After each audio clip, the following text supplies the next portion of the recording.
The White House continues to defend the major cuts to federal agencies brought on by the Trump administration. Just moments ago, the White House press secretary had this response to the criticism of the president's approach since taking office 1 month ago. And the overwhelming response from the American people is support for what this administration is doing. If you look at the public polling, 70% of Americans, according to CBS, believe that President Trump is delivering on the promises he made. And there should be no secret about the fact that this administration is committed to cutting waste, fraud, and abuse. The president campaigned on that promise. Americans elected him on that promise, and he's actually delivering on it. And you heard her mention a CBS News poll from February 5th. We found 70% of people believe Trump is following through on his campaign promises. His overall job rating was 53% approval.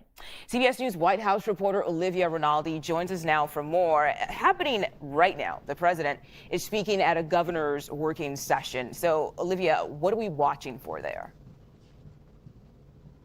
It's good to be with you. This is a bipartisan governor's working session happening today in Washington, and it comes after we heard from this week that Trump announced his bipartisan council of governors, and this is a group of people that will work together to deliver on all things from disaster response, military integration for states, very critical group that Trump is working with here across all states. Notable people who are on the list: Kathy Hochul, the governor from New York, Democratic governor of New York, Ron DeSantis, former rival to Trump during the Republican primary, also on that list of bipartisan governors. Also Virginia Governor Glenn Youngkin, and we're also seeing our governor in Maryland, Wes Moore, a Democrat from there. So all these people on this bipartisan working list that Trump announced, they're all in the room today as Trump will be addressing them about really what his agenda is and how it's going to impact every single one of those states. And of course, it's bipartisan. Democrats that are in the room, Democrats who have been very critical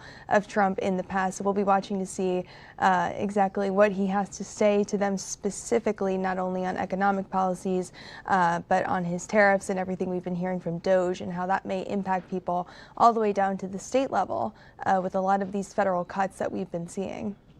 And Olivia, I want to ask you about the layoffs that have been happening since Trump took office. We know employees with the IRS are preparing for layoffs today. What more can you tell us about that? Yeah, this is new information we're getting. Our Aaron Navarro, it's his own reporting. So we can report about 6,000 IRS employees are expected to be terminated by the end of this week, and about 3,500 of those employees are what's considered to be probationary.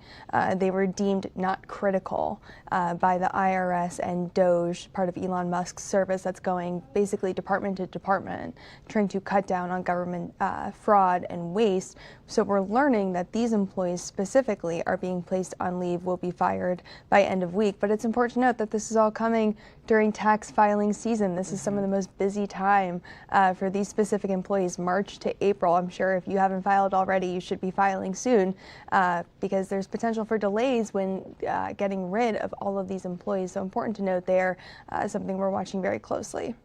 And I want to switch gears to another topic because sources are telling CBS News that the president may dissolve leadership for the U.S. Postal Service and absorb that into his administration. That potential move is already setting off alarms among the Postal Board of Governors. Can you walk us through the concerns here and the implications as well? Yeah, this could come in the form of an executive order. We're working on getting more details specifically about that, but essentially what it would do would get rid of the governing board of the Postal Service as it exists and fold it into the Commerce Department. So it'd be overseen by newly confirmed Secretary Howard Lutnick, a Trump ally. It's not exactly new for the Postal Service to be folded into the White House. Actually, from its inception back in 1775 to about 1970 was part of the White House, and it was considered kind of a cushy political gig that someone would get if they were head of the Postal Service, something that often went to allies of the president. That was dissolved by Congress and created as its own separate entity. So reabsorbing it back into the White House or for the cabinet secretaries could raise some legal issues, but Trump has battled with the Postal Service for a long time, all the way back to his first administration, when he had argued that they were wasteful back then, but also had arguments with them regarding mail-in ballots, and really battling with Postmaster DeJoy back then. We know that the postmaster will be resigning this week. Trump is expected to install some loyalists there and reabsorb it back into the White House in their umbrella. So a lot to follow there. A lot of news coming out of the White House these last several weeks. A lot of news indeed. Olivia Rinaldi, thank you so much for your time today.